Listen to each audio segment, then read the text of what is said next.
Hello, everybody, and welcome to Perspectives. Good to have you with us in this holiday period. Our guest for this first segment, Dr. Adam Andreassen. Did I get it right? Did well. I love myself sometimes. With Family and Children's Services. Good to have you, Doctor. Well, thank you. Good to be here. A little bit about you first. Where are you from? So I'm from Springfield, Missouri, but I got here as fast as I could. Left there in November and been here since December 1. Psychologist by background, but I've been in community mental health for a number of years. And when I had the opportunity to join the Family and Children's Services team and to come to Tulsa, it just seemed like the right place, right time, right people. Well, when you walked in, I thought I could smell the newbie, but I wasn't quite certain. That's what you smell. What's the service all about? So Family and Children's Services is a system, and it's really unique. It's been around for 100 years, a little bit more than 100 years.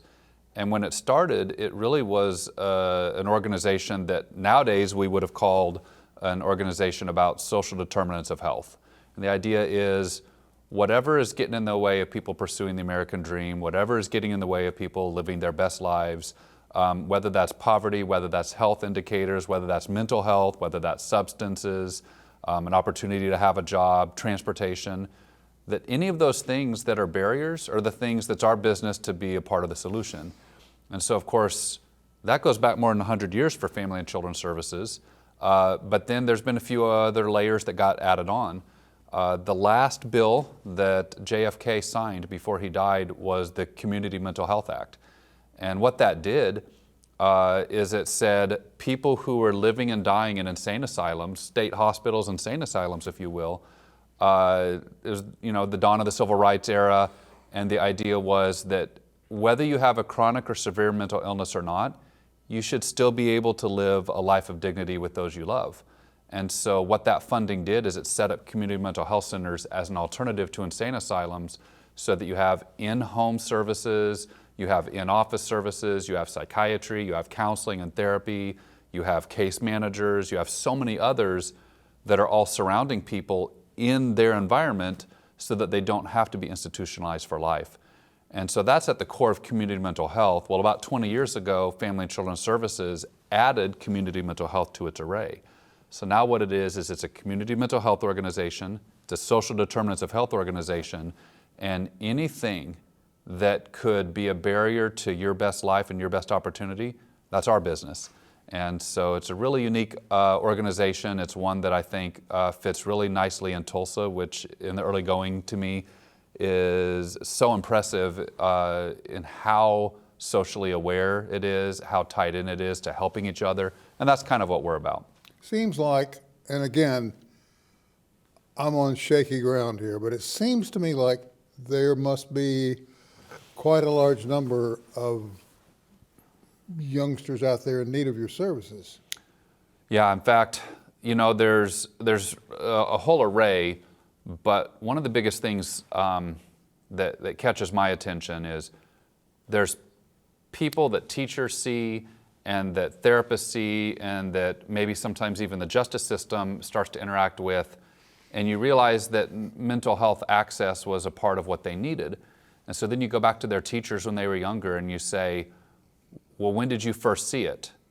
And that's allowed us to have some national statistics and understanding of how long the gap usually is from the first time somebody in their life saw that they needed help. It might have been a teacher, it might have been a doctor, a physician.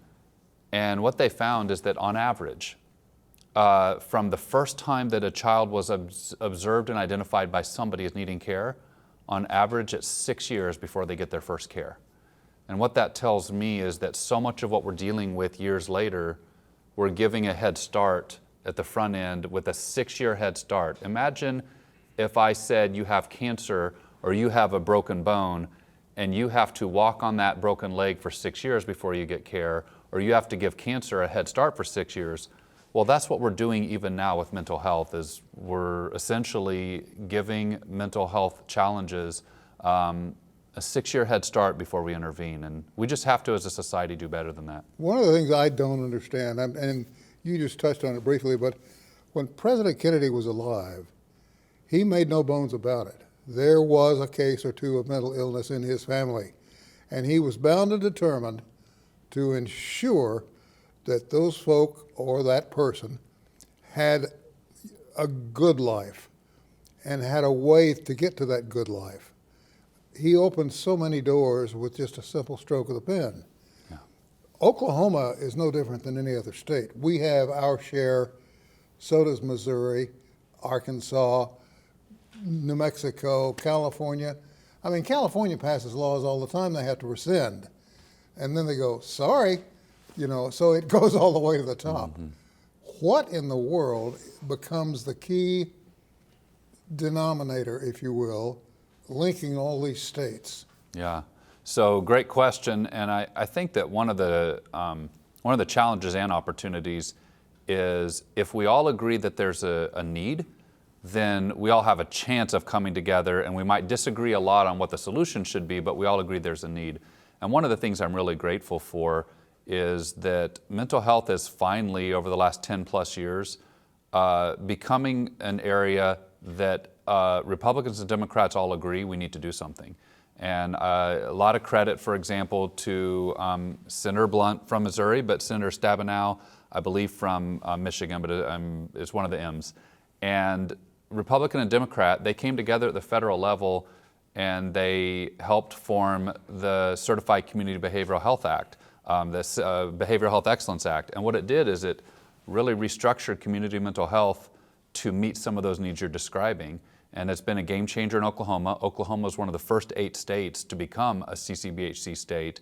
And I can't say enough how important it is that on this one we all agree that we can fight it out about all these other things, and we can even have some healthy conversations about how we meet the demand.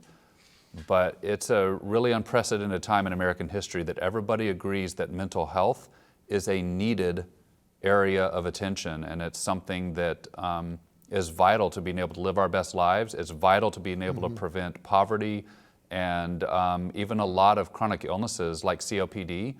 If you have a mental health issue and a lot of adverse childhood experiences in childhood, your risk of adult COPD goes up like 250 times the normal. And one of the things that come screaming through here is you're saying in a nice way that we need to pay more attention to everybody around us and put an arm around them when it's needed. No doubt, and that's another area that we've made progress as a society and as a culture.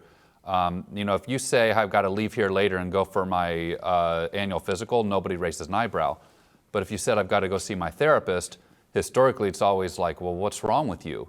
And I've heard the phrase, you need to go get your checkup from the neck up, trying to normalize and destigmatize that mental health access is just another area that we all need to attend to. We all need to be aware of how we're functioning and have the opportunity that when you feel a need, whether it's because something went wrong or because you just want to work through some life transitions, or whether you just want to go see how you're doing, that we've made a lot of progress in normalizing that.